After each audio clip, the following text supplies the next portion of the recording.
Well, hello and welcome to tonight's Wealth Builders webinar. We are so blessed that you joined us, and you are really in for a special treat tonight.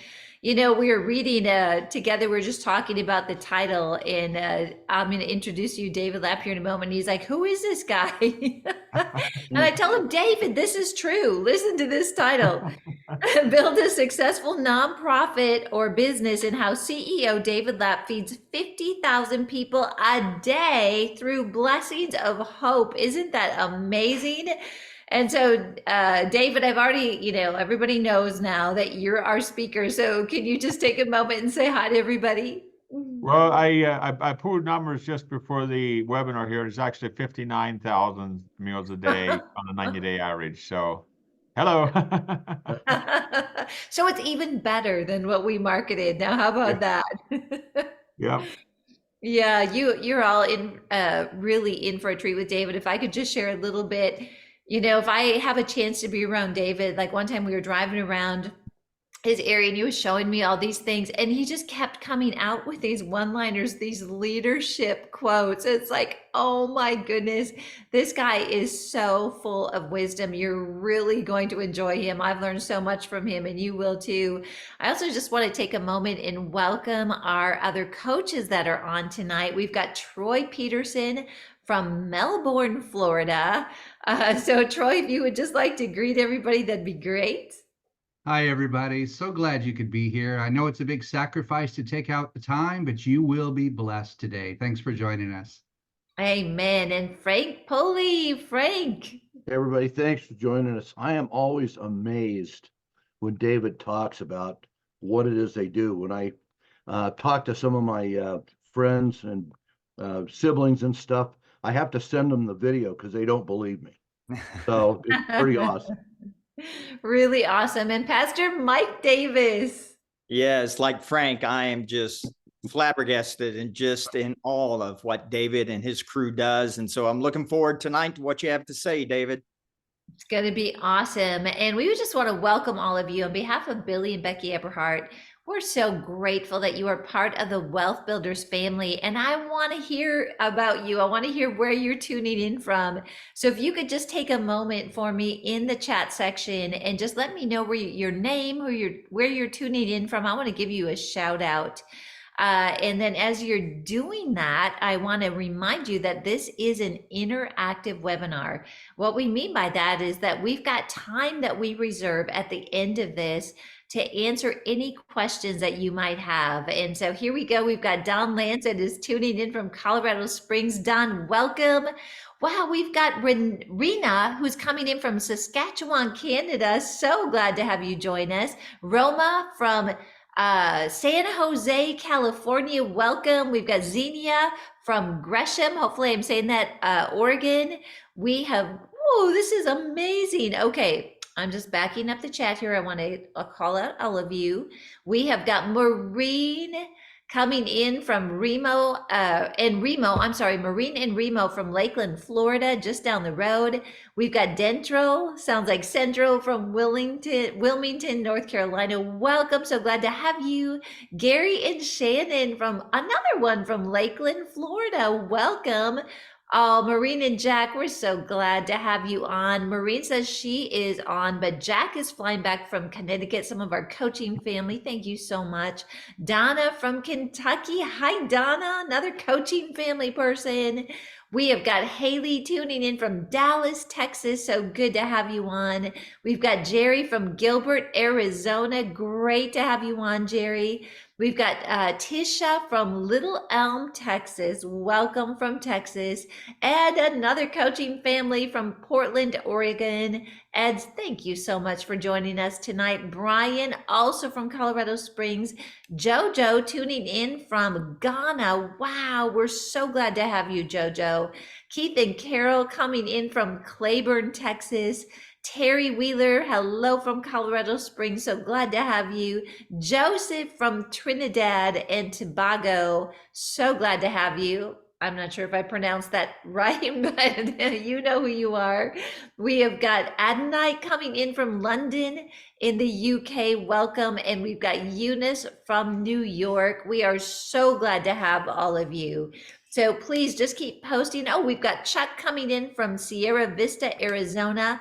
Awesome, Chuck. This is going to be an amazing, amazing night. So I just want to let you know that if you do have questions really on any topic, we're here to help you.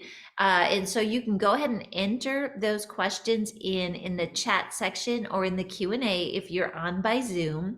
And if you are tuning in by Facebook, you can go ahead and enter those in the comment section. We've got the most amazing Wealth Builders team that is behind the scenes, that is capturing your questions, and they are sending them forward. And of course, we have the Wealth Builders Conference that is coming up. I can't wait, February 16th to the 18th. This is your last day to register at a special price of $197, and it goes up tomorrow. So I really encourage you. We love if you come here in person because we get to connect with you. But if you just can't, you will capture so much via live stream as well. All right, lots of intros there, but I'm really excited, David, about what you're going to share. So it is my privilege and honor to introduce to you Mr. David Lapp. Thank you, Karen. Thank you for the team. It's always an honor to be a part of what God is doing through Wealth Builders. We've been introduced to the Wealth Builders family in 2018, I believe it is. And, I think it's probably one of the first groups of people that we met that was, I would say, probably about as wild and crazy as we are. And it's just amazing to see the relationship that God has built the last couple of years. I'll be sharing some about our journey, some of the stuff we learned along the way. Those of you that are not familiar with it, I run an organization called Blessings of Hope. You can check out our website, blessingsofhope.com. We are a food distribution center that takes excess food from large corporations and makes it available to nonprofits at whatever volume they can use. So in a sense, we're the distribution center for large companies that don't want to deal with 50 organizations every day, and then we deal with hundreds of organizations at whatever volume they can use.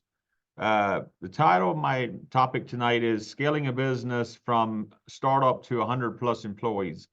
About 10 years ago, we hired our first employee, and we just had our employee Christmas banquet here in January, beginning of January. We were at 104 employees. So that's up from 8 in 2020. So we have had some pretty crazy growth the last couple of years, and I'm just going to be sharing about some of the things we've learned and what God has done in our lives through that. My wife Fanny and I, we've been married for 20 years now. We have 12 children. Our oldest is 19 years old.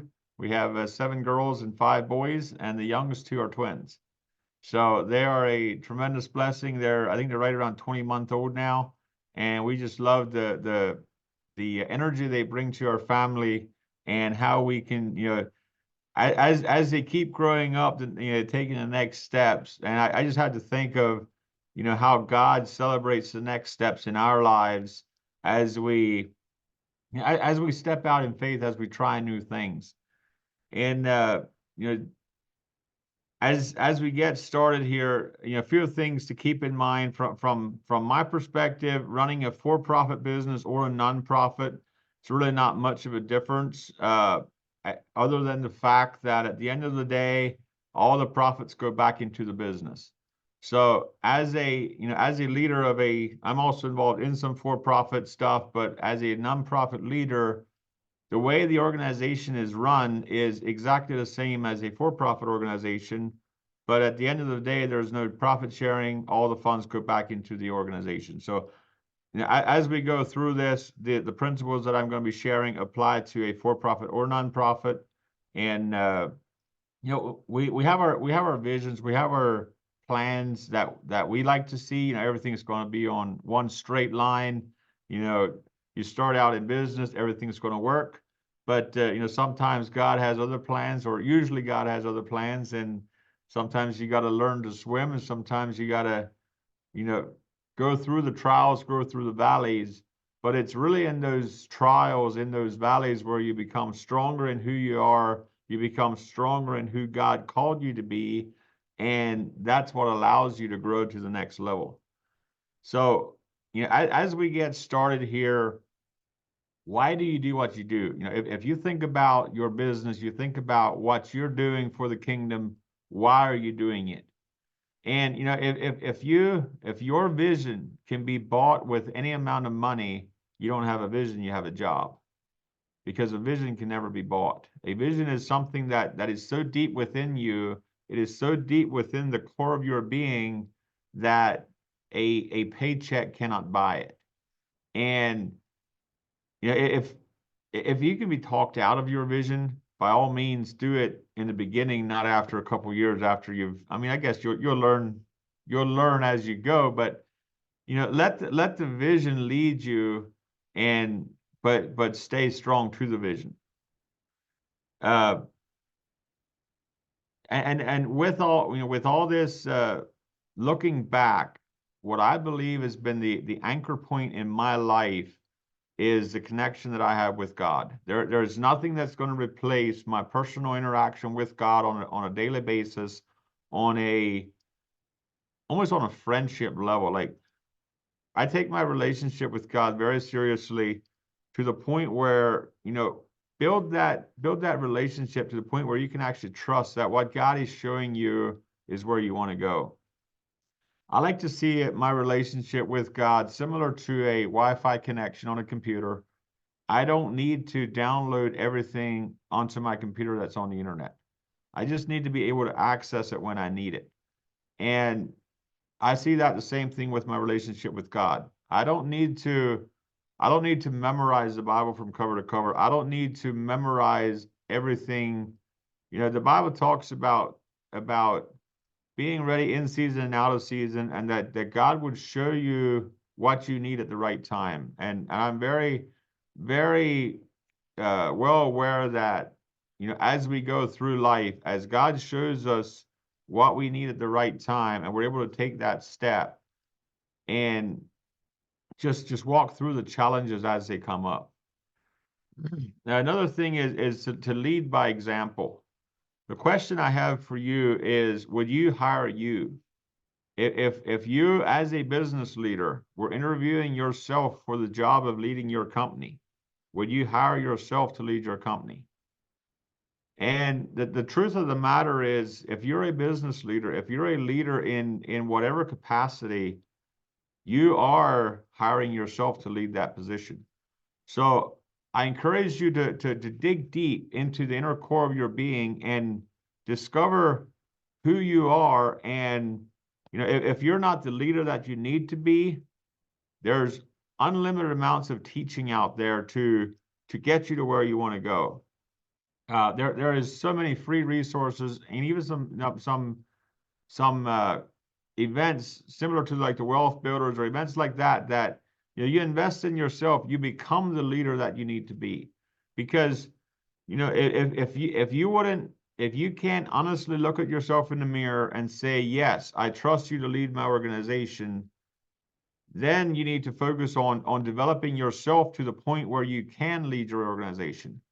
Because if you don't trust yourself to lead the organization that God called you to lead, you're gonna always second guess your choices. You're always gonna second guess, the opportunities in front of you.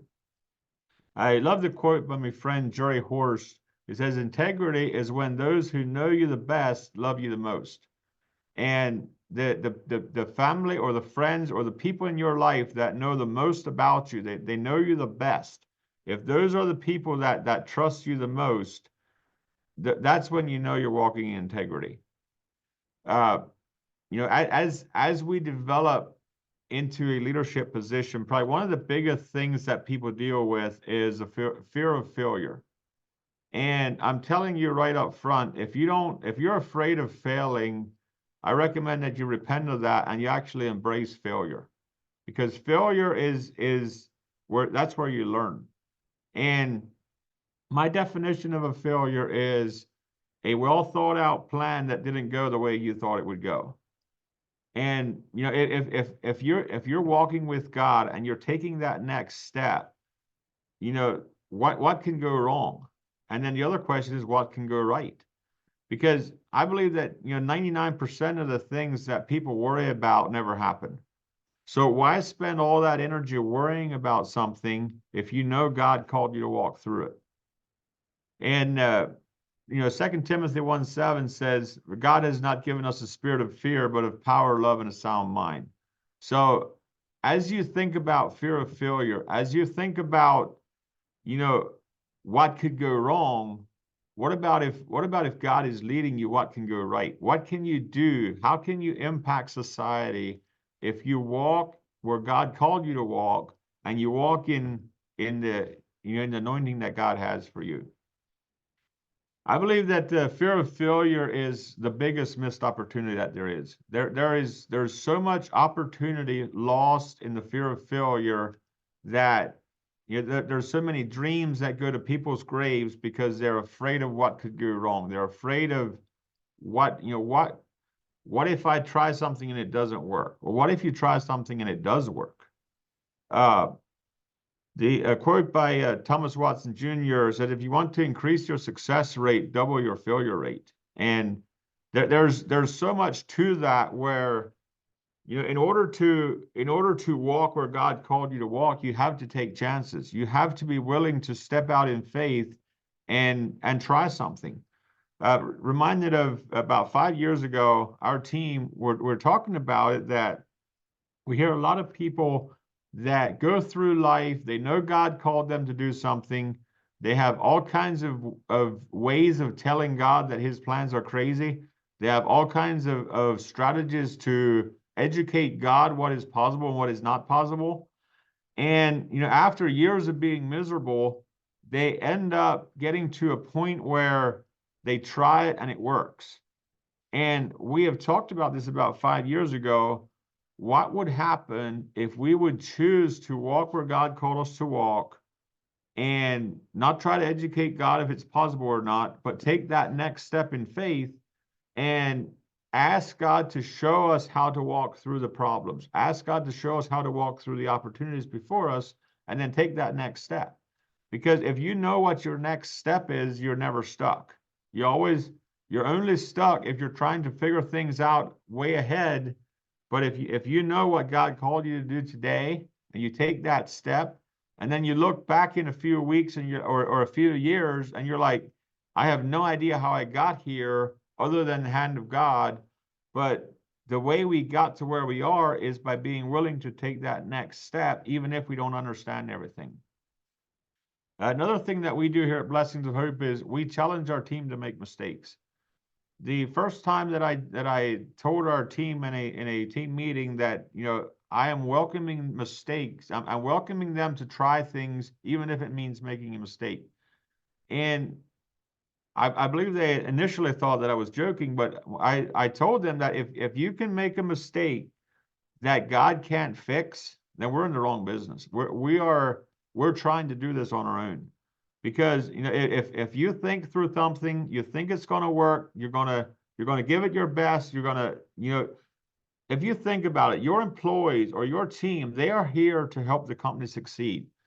And if we can trust them to help lead, it's amazing what they'll come up with. Proverbs 24:16 says, for a righteous man may fall 7 times and rise again. It's not the falling that's the problem. It's the problem is when you stay down. And as you try something, as you take that next step, yeah, you're going to make some mistakes, but that's the way you learn. Quote by Thomas Edison is, I have not failed. I have simply figured out 10,000 ways that don't work.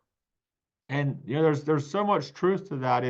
If you give up after the first few times, you have no idea what you're going to miss out on. But what we have found is when God is stretching you, he's also leading you. And so many times we think like, there's all these challenges in front of us, but what is God taking us through today, and how are we doing with following his leading? Overcoming the fear of failure is to trust in God in the no matter what, and then be prepared for the no matter what to show up. Because you will be tested. You will be there'll be times you think you heard God, you're heading a direction. Another big safety net that we use is we have a very strong core team that we bounce ideas off of each other, and we're always looking for ways to hold each other, hold what we're hearing from God, just to bounce it off of each other. And there's a lot of safety in that, in a multitude of counsel. And the Bible says in Proverbs 3:5 and 6 says, trust in the Lord with all your heart and lean not on your own understanding. In all your ways acknowledge him, and he shall direct your path. And this is a promise that we can stand on. If we trust in the Lord, he has our future in his hands. And if we can walk in that and allow him to help us get there, there's so much fun in that. A saying we have is, if God's in it, he will make it happen. If not, then we don't want to be involved either. And there again, it can sound passive, but what we have learned is to actually trust God to take us through it. And if the doors close, then we pray and we ask God, for the better way, or for what doors is he opening up in that. And it's amazing what comes out of that.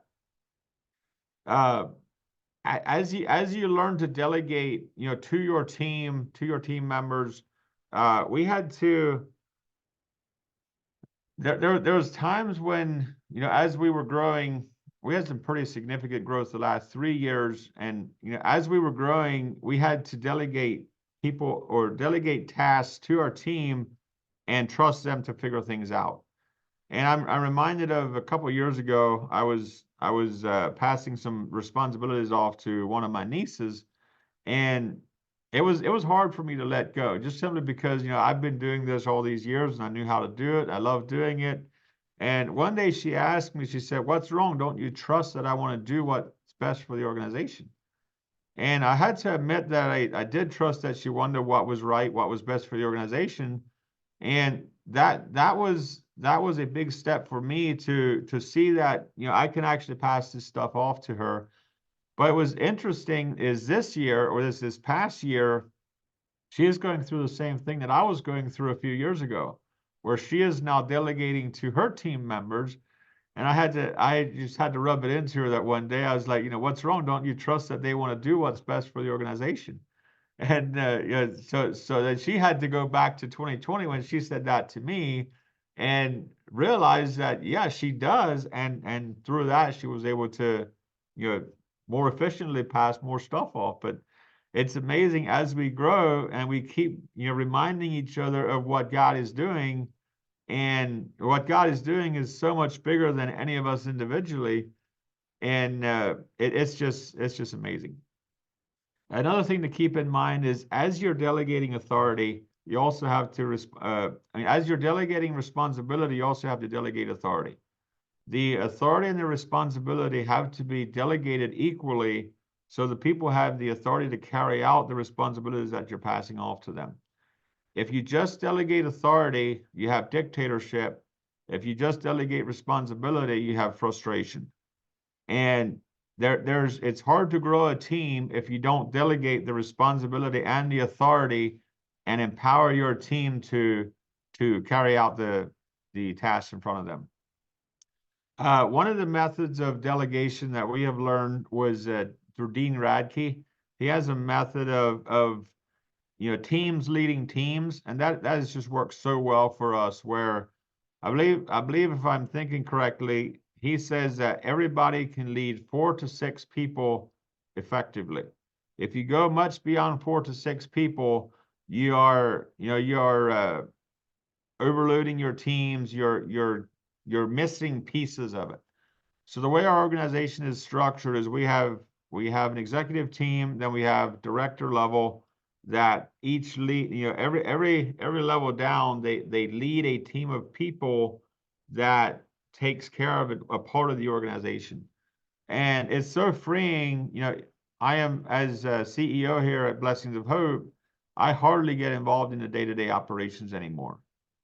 And I look back 5 years, I was I was running the operations. You know, I was hands-on doing everything, and you know, to think that in 5 years I could be completely transitioned out of operations to the point that I can, you know, I can pretty much make my own schedule, but there's teams of people in place. They have this, they set their own schedule. They figure out who's going to work that day, and they show up and do their piece of the organization, and together as a unit is what makes Blessings of Hope what it is today. And you also have to trust your team in order to delegate to them. And you know, as you keep taking that next step, as you keep getting to know your team better, it's easier to delegate to them. But you know, the Bible talks about knowing those who labor among you, and that's a big thing.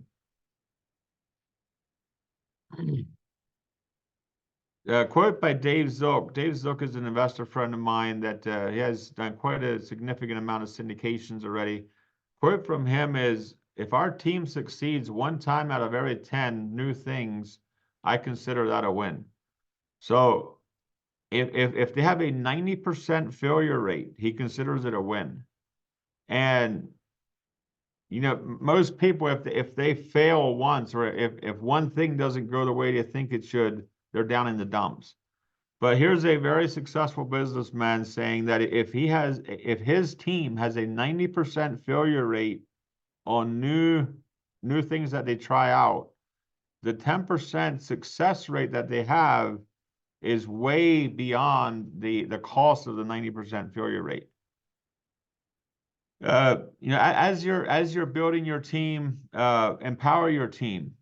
Intentionally invest in your team. You know, what's worse than training a team member and he leaves is if you don't train him and he stays. And there's so much truth to that. If you can't invest into your people to the point where they would be successful starting another organization, you know, what are they leaving on what are they not doing for the organization that they could be doing? A quote that I've heard is if I can get it here, you know, you should pay people that they can afford to go start their own business, but you should treat them in such a way that they don't want to, or something like that. And there's so much truth to that. Here at Blessing of Hope, we do 3 all-day team building events per year, where we do trainings, we do, you know, hands-on. We usually do some teaching in the morning. We either bring somebody in to share, or we'll watch a video series.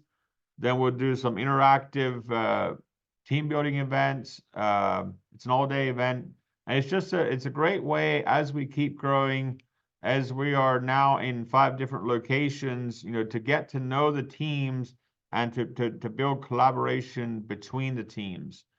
And there's always fun to see the different teams that don't know each other get to know each other and get to know what the organization as a whole does versus just what their department does.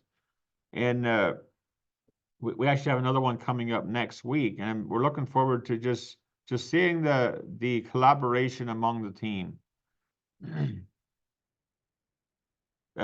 Looking back, you know, when we first started hiring people, we had the mindset that, you know, because we're a nonprofit, we can't afford to pay the people what we should be paying them. So we underpaid some very key people early on, and we lost them. And looking back, that was one of the most costly mistakes that we made, was to underpay our key leaders. Because what happened is when they left, you know, we had to replace what they were doing, and usually we would have to hire 4 or 5 people to do what they were doing. Not only did we have to hire 4 or 5 people, but the 4 or 5 people that started, their starting wage, you know, we were probably time and a half or more as a starting wage what we had been paying this individual as one. So what we realized very quickly is that mindset is not going to get you anywhere. The mindset that we can't afford to pay people what they're worth, because we spend way more time training the new people, the 5 new people in to do what this one person was doing. And, you know, in the long run, we did learn quite a bit through that, but I would encourage you, you know, if you have a good team member, make sure that you're taking care of them. Make sure that you're empowering them with the tools they need, because if they're here for the long haul and they're you know, if they're taken care of, they'll be here to help build the organization for years to come. Another program that we do is a book reading program where we do a monthly, I recommend a monthly book to the team. They buy the book on their own and they read it off hours and do a 200-word book report on that. And through that program, they're self-educating, and in exchange for a book report, they get a $50 gift card to a local restaurant. And these are usually leadership books. There's a lot of good books out there. And what we're seeing is that the employees that take advantage of the program, read the book, do the report, they are across the board. Those are the ones that are stepping up in leadership automatically. And it's just amazing to watch. It's a program that was, you know, initially designed just to educate our team, but the return on investment is huge, because what we're seeing is as they educate themselves, they keep stepping up through the ranks. Figure out creative ways to tap into the brain power of your team. Every one of your team members, they are working with your organization. They are serving you because they want to make a difference in their lives. And if you can figure out how to help them figure out some of the details versus you just figuring everything out and passing it down to them. The way we like to do it is, you know, if there's a new thing we want to implement, we try to figure out who's the team that's going to lead that, or who's going to be the team leader, and then who's going to be helping him carry that out. Then as an executive team, we'll meet with them for, you know, maybe half an hour to an hour and explain the goal of the outcome. And then we give them a couple weeks, a month, couple months, whatever, to figure out the details within the big picture. And then we meet again and hear what they came up with. And it's amazing to see people own that piece of it if you allow them to develop it.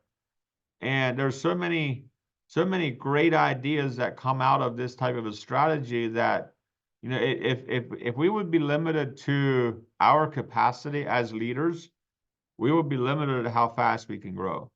But as we learn to delegate the decision-making process and allow them to come up with some ideas, they're able to then bring that into the organization, and together as an organization, we can all grow together. Quote from Who Moved My Cheese is, "A change imposed is a change opposed."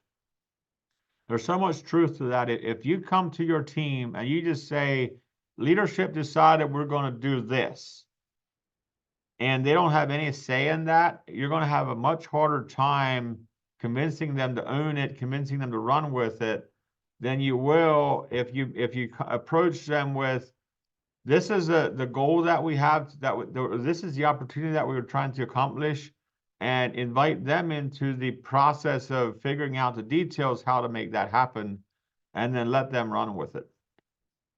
Because, you know, without involvement, there is no commitment. Or I say no commitment, I would probably better say little commitment. But if you can involve your team in the decision-making process, they will own that piece of it at a much deeper level. Knowing your team, I talked a little bit about this earlier, but you know who you're working with. Get to know them personally, one-on-one. Last year, what I did with our employees is, on the month of their birthday, I would take all the employees from that month out for dinner. Just to usually a small group, 10 to 12 people, and just get to know them more as an individual level versus just as a name on a thread somewhere. And I feel like that was a very, very interesting investment into their lives.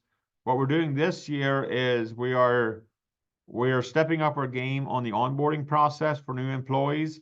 where we're doing a 3 to 4 hour presentation onboarding process with the executive team and the HR team.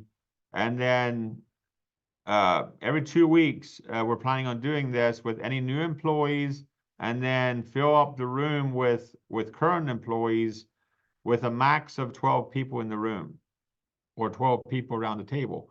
And then just go through some of our processes through our mission, vision, values, and just make it a time of interaction, answering questions, just bringing everybody along to the next level. And I believe that's going to be very powerful. We have our first one of those is coming up in 2 weeks, I believe it is.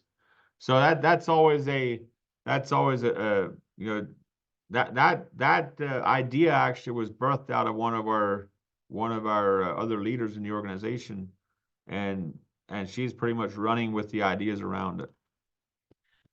DISC is something that I don't know if you're familiar with it or not, but our the executive team here at Blessings of Hope, we are very strong on all 4 of these individually. And early on, before we understood the team concepts that we understand today, there was a lot of friction around trying to keep things fair and trying to make sure that we don't get to do all the fun stuff, because we want to share the fun stuff and we want to suffer for God at least a few days a week.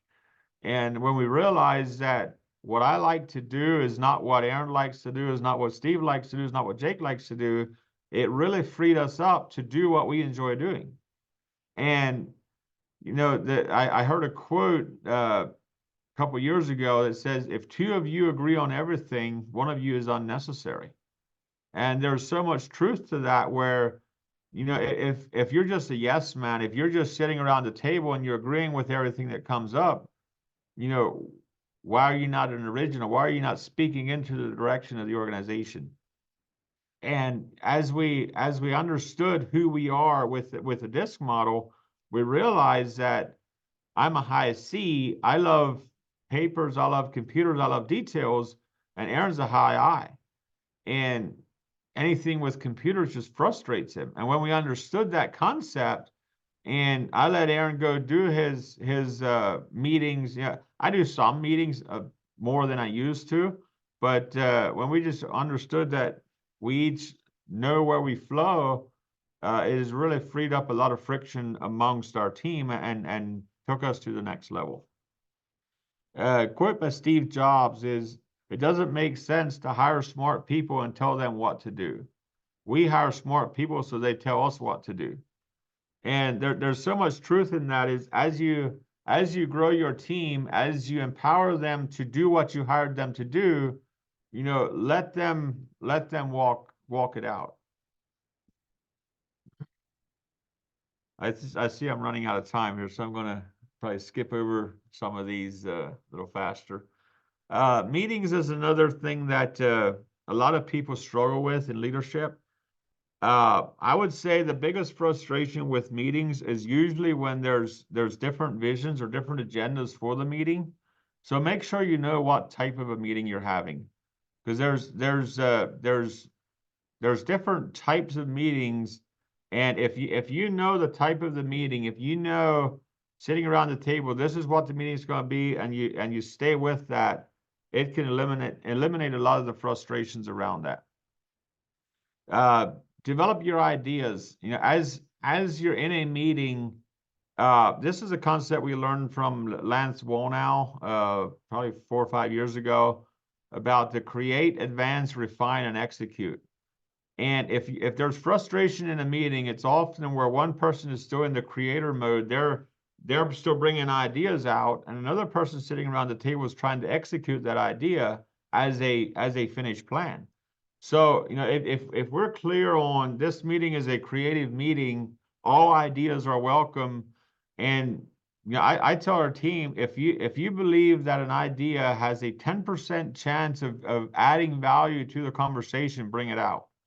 Because if your idea can spark something in somebody else, and together as a team, we build a bigger idea, then we execute the bigger idea as a team, nobody owns the idea individually. We own it as a team, and it's always a lot more powerful than if we get threatened if somebody brings out an idea or shares something that we don't agree with.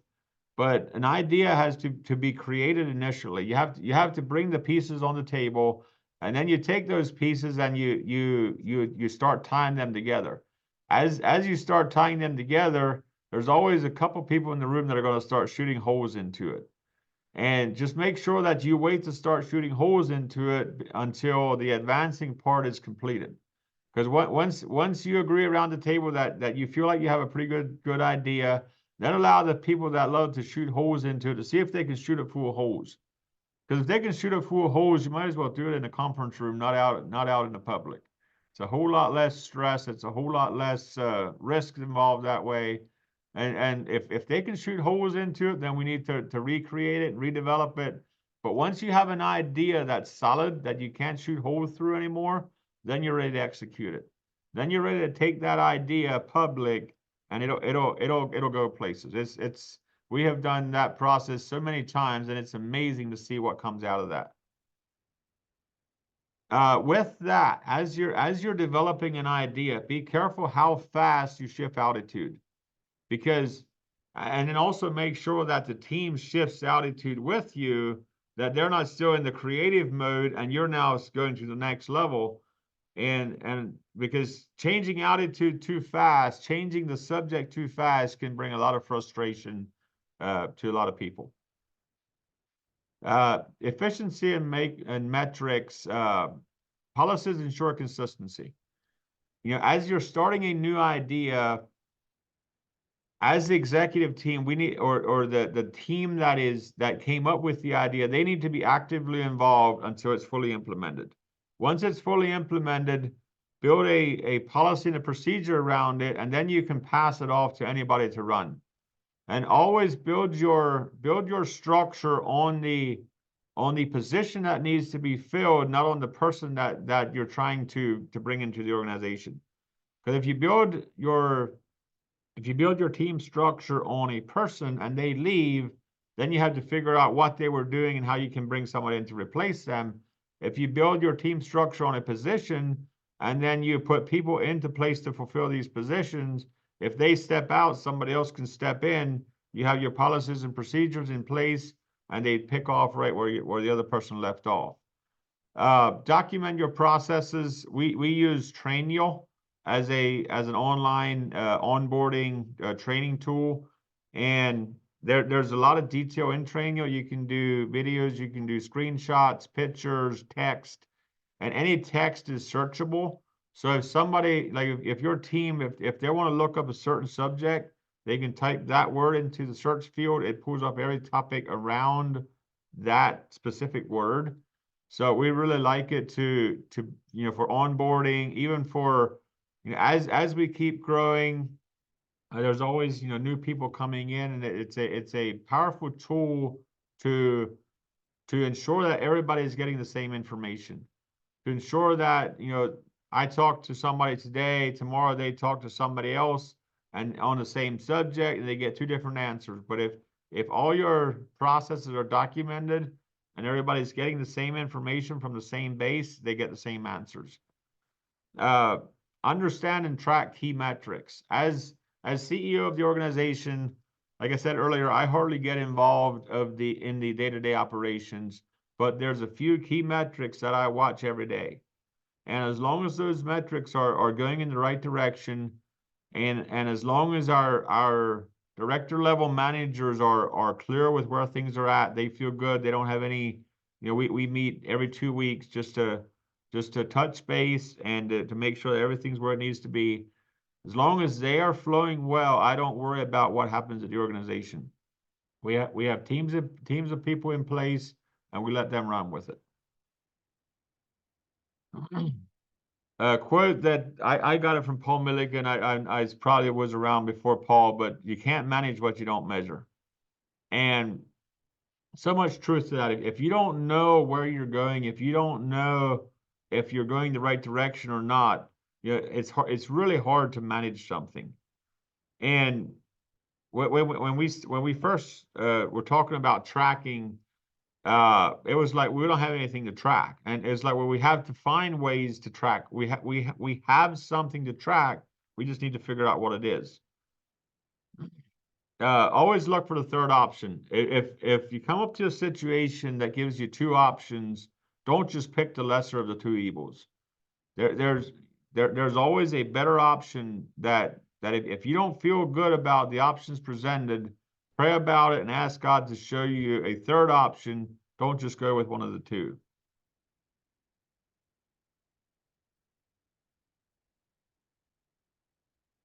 Don't spend your time managing the operations. Spend your time managing the people who manage the operations. And if you can lead your leaders well, they can do so much more than what you can do. And I early on when I was getting started, I had somebody tell me that if you can find two people that would take 30% of your work, you just freed up 60% of your time. And they don't have to do everything that I do, but if I can find two people that will each take 30% of my responsibilities off of my plate, they report to me directly, we keep that relationship going, they just freed up 60% of my time. And there's a lot that you can do with 60% of your time. And it allows you to go to the next level. When you start new things, at first you have to do it, then you have to delegate it, and then you just have to oversee it. And you can do so much more if you're just overseeing it than if you have to do it yourself, or if you're actively involved in it. Allow your team members to try something even if you don't think it will work. If a team member comes to you with an idea and you're pretty sure it's not going to work, but they believe it will, if you just tell them we're not going to try it, they'll feel like you didn't hear them. They'll feel like their voice doesn't matter. But if you can speak into it, but encourage them to step out and try things. Because if you allow them to try and fail, they learn. And that's the way I like to gauge it, is that if what they want to try isn't going to cost more than a few $1,000s, if it fails, let them try it. Because the value that they gain by trying it is worth more than a few $1,000s. And it's amazing. There's times it does work even when I thought it wouldn't. And as we develop, as we keep growing, those are valuable pieces to bring into the organization. What kind of an organization will you build over the next 10 years if God allows you to continue building it? There's so many people that God could choose to lead that organization or lead that vision, but He gave it to you.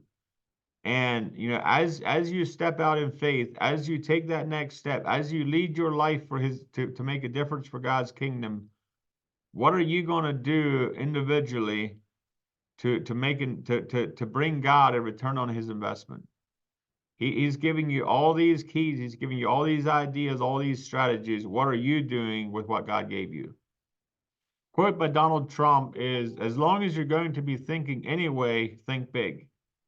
And, who are we to decide how big God can do, or how big we want to allow God to work in our lives? Quote by, Jeremiah 29:11 says, "For I know the plans I have for you, declares the Lord, plans to prosper you and not to harm you, plans to give you hope and a future." If God has plans to prosper us and not harm us, plans to give us hope and a future, are we going to allow Him to work out His plans, or do we have plans that supersedes God's plans? Are we going to go through our life trying to tell God what's possible, or are we going to allow God to work through us and show us what's possible if we connect with Him? With that, I'm going to wrap it up here. Thank you for your time. Thank you, Karen, for the opportunity for sharing here. I'd be happy to take any questions if anybody has any questions, or turn it back over to you. Oh, that is so awesome. David, thank you so much. And just a reminder, if you've got questions, go ahead and enter them into the Q&A or the chat section, or if you're on Facebook, in the comment section, and we'll answer as many of those as possible. David, that was so inspiring. And I actually have a question for you.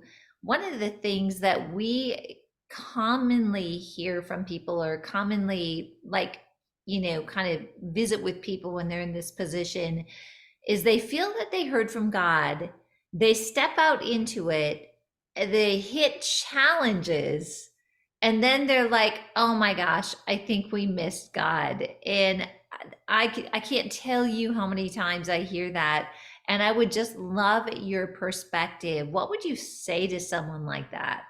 Are they challenges that are too big for God? Are they challenges that God is using to grow you, or is it or is God? I guess that the question back would be the challenge that you hit, is that something that you have to overcome, or is God stopping you? And as you pray into that, if you have the relationship with God there, you're sensing that this is an opportunity to overcome. It's an opportunity to grow your spiritual muscle, if you will, and actually learn to trust God to the next level. You take that step. Just because you meet a challenge doesn't mean you heard God wrong.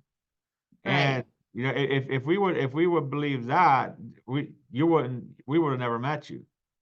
because we had so many opportunities to just quit that you know challenges are awesome.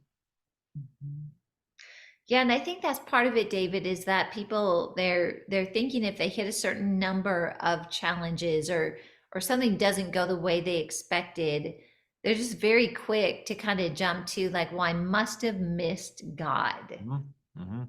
Um, Well, another thing to keep in mind is in a sense, in a time like that, go back to your team, pray about it as a team.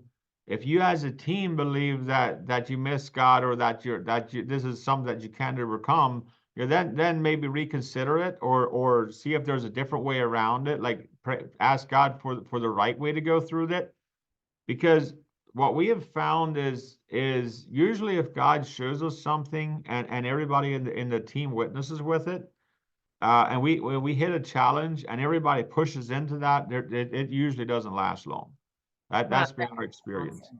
That's so good. And it's just an opportunity to strengthen who you are, to make sure that you're still serious about this. Because the fact of the matter is, advancing God's kingdom, in order to do that, we're destroying the enemy's kingdom.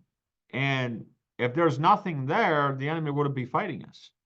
So in order to break through some of these things, sometimes you just have to know that this is where God called you, and you keep walking that direction.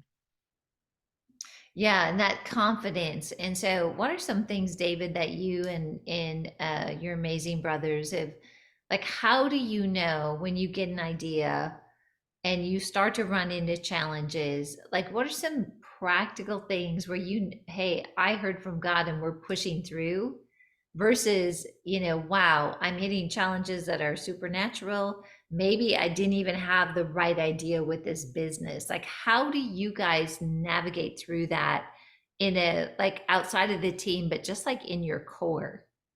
Well, if an idea comes up that sounds too crazy to be possible, we usually know it's God. And then that's where we start. Okay, if the idea is so far out, and we as a team, we're like, we witness within our spirits, and it's like, okay, why not? Why can't we at least head that direction and see what God wants to do with that idea? So we, as we start breaking down the idea into manageable bites, then it's like, well, yeah, we can take that next step, and we'll see what happens. And as long as you know your next step to take, you can't be a victim to the idea. Yeah. Because if God shows you what to do today and you take that next step, but he doesn't show you what to do tomorrow, then you wait until God shows you what to do next. And there's been so many challenges that we were able to just walk through when we were able to trust God in the process. Wow, that is so good. There's so much on leadership that you covered tonight that I thought was absolutely amazing. And I'm just going to read this. This is really great. This is Haley Curtis posted this from Lisa Bevere. And I think this is going to encourage people. From Lisa Bevere on missing God. She says, I actually believe that if your heart is pure, it is nearly impossible to miss God. Hmm. Why do I think this? He is just too big of a target. What's more, he promised us that if we will but seek him with all our heart, he will be found by us. I think that's really encouraging. And, I just hear so many people, they like don't want to make a mistake, right? And you talked about that. So they stop things like, oh my gosh, at all costs, I'm not going to make a mistake.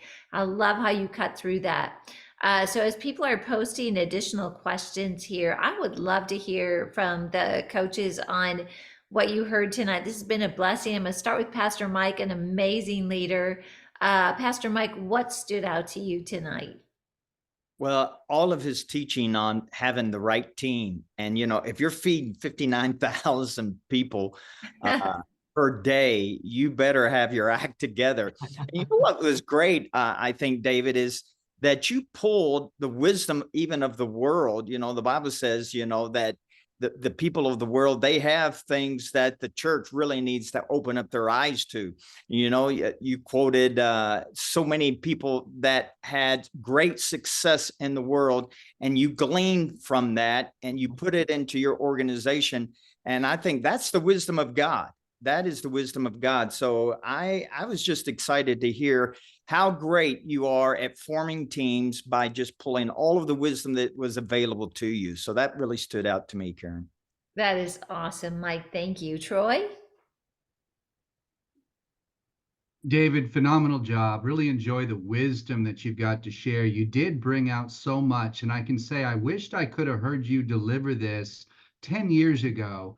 I'd be a lot further along now. Yeah, I But would I had to too. go the hard way. I love your diagram, how you show your plan and God's plan through the water, over the mountain, into the ditch. That's kind of how it works. Yeah, But you really did share a lot of wisdom, and I just want to comment too on what you said about team building, because your team really is the key to go. yeah, And what I wrote down here as you were doing it and you said it is trusting and delegating your team. It's really equal to faith.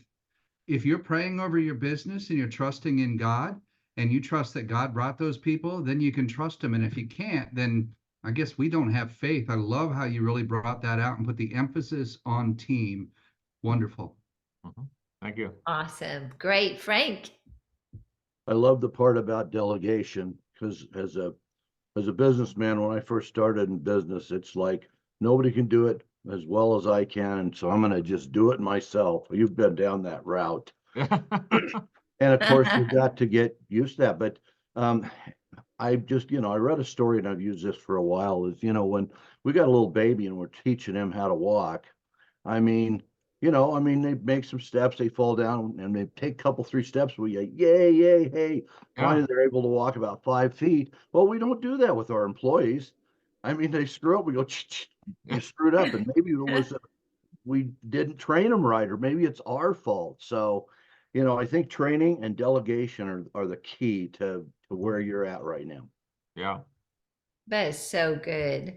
All right, David, I've got some questions coming in for you. And the first one is from Ed, and he says, do you think the size, and Ed is, hello, Ed, we're so glad to have you. He's part of our Wealth Builders coaching family.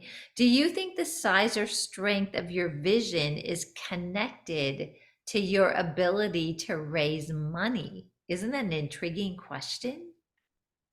Well, 2018, we took a class on fundraising, and at that point, we were pretty well convinced that everybody's out of money because everywhere we tried, there, yeah, we could raise a couple $100, but we were pretty sure everybody was out of money.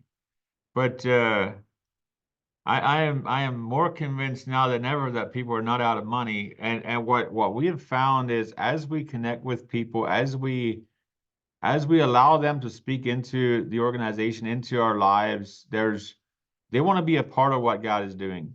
And there's so much power in the community. I'm even to the point where, like, if somebody criticizes what we're doing and I ask them to help us do it better, it just takes that right out.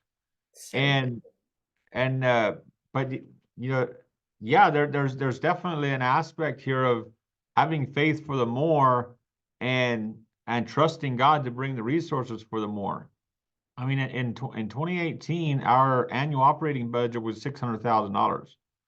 We just came through 2023, our operating budget was 8.7 million. And it gets to the point where you have to break your finances down to equations and percentages, and it doesn't matter how many zeros God wants to add on the back. If it makes sense financially, it does. If it doesn't, it doesn't.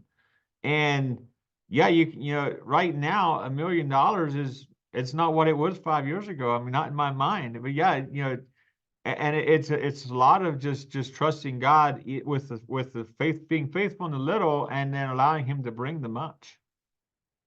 Yeah, that's so good. And, Billy always says that, people are attracted to vision. And so when we focus on vision, where God's going to bring the right people to support Yeah. that vision around. And Yeah. I really love that. A lot of people don't know, but Wealth Builders is a nonprofit really at the core. And a lot of what we do, we can't do what we do.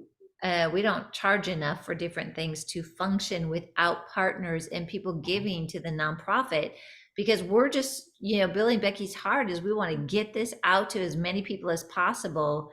And we're doing that at like a minimal cost, right? And so we trust people like, hey, if you are attracted to our vision, we're going to trust God to put on your heart to support us. And when you do that, it really takes the pressure off. I'm not trying to convince somebody to do something. It's like, hey, if this vision resonates with you, we're just going to trust God. Certainly, we steward it. We onboard people properly. We thank them. We connect them to the vision practically. But really, that vision is so powerful. And David, you and your brothers do such an amazing job with that. I think sometimes it's just, if we can focus, we definitely have to run things. You have to be sharp, which you are on top of things. But David, I've been around you and your brothers long enough to know that you're just hearing from God. You're grabbing what God is telling you to do, or, to go with next. And then you do all the things we need to do to steward, but really your trust is in God. And that's always impacted me, is like, you'll have impossible situations and it always goes back to God is our source. Can you just share with us, like, how do you get to that point where you kind of get over yourselves and you realize if this is going to happen, God's going to have to come through, and be okay with it? Number one, I would say guard the diet of your mind. So good. Most people allow thoughts into their minds that are not of God, that are destroying their future, and they allow these thoughts to run around rent-free in their head and destroy their future. If a thought comes to your mind that is not of God, take it captive as a policeman would take a guy captive, tie it up, get rid of it, because you don't need those thoughts. And then replace them with thoughts that you can trust. Personally, in the last 18 years, I have personally listened to over 60,000 hours worth of music or audio Bible. And what that does is it programmed my mind to believe the truth about who God called us to be. And you got to be careful with the music. The music that you listen to has to be going in the direction you want to go. Because as you program your mind, as you program your subconscious, and it's amazing, like we sleep with music almost every night. And it's amazing how often I wake up, I hear a couple words of a song, I go back to sleep. Or I hear a verse of the Bible, I go back to sleep. And that, I believe that is God just bringing that to the forefront of my mind. And this is the next battle. And then the next day, I might be going through a battle of some kind, and this song's just ringing through my head. Wow. And it's like God had us prepared for the battle if we allow Him to prepare us. Wow, David, that is awesome. I just want to share a little comment here before we sign off from Buffy, who is also part of our amazing Wealth Builders coaching family. And she says, I have always been told that God cannot drive a parked car. So get it moving and He will give you the next step you need, then the next, then the next, and the next. And she just wanted to let you know that this is all such an encouraging reminder. Wow. Okay, everyone, this has been amazing. We are out of time. David, thank you so much. Just to let you all know, you're going to receive the PowerPoint and a copy of this recording. This is one of those that you just want to listen to over and over and over. I have learned so much personally from this, and a reminder too, like if you have not yet registered for Wealth Builders, do it tonight, because it goes up to, it's $197, it goes up to $297 tomorrow, which is actually the full price ticket. So Troy, Frank, Mike, thank you so much. These are amazing coaches that walk through with all our coaching family. They're just amazing. You are in great hands with this team. And David, I just want to thank you so much for being a part of this. And David's a speaker at the upcoming the conference, and he'll be bringing the whole team of Blessings of Hope, or the leadership team, so you can actually meet them and learn about them. So We're thank bringing our you. wives this year too, so you get to meet our wives. Yes. Oh my gosh, they're amazing. I am so glad you're bringing them. It's going to be such a special event. Again, it's February 16th through the 18th. So guys, thank you so much for being a part of this. Thanks all of you, Wealth Builders family, for tuning in. God bless you, and make it a great rest of the day. Good night, everyone.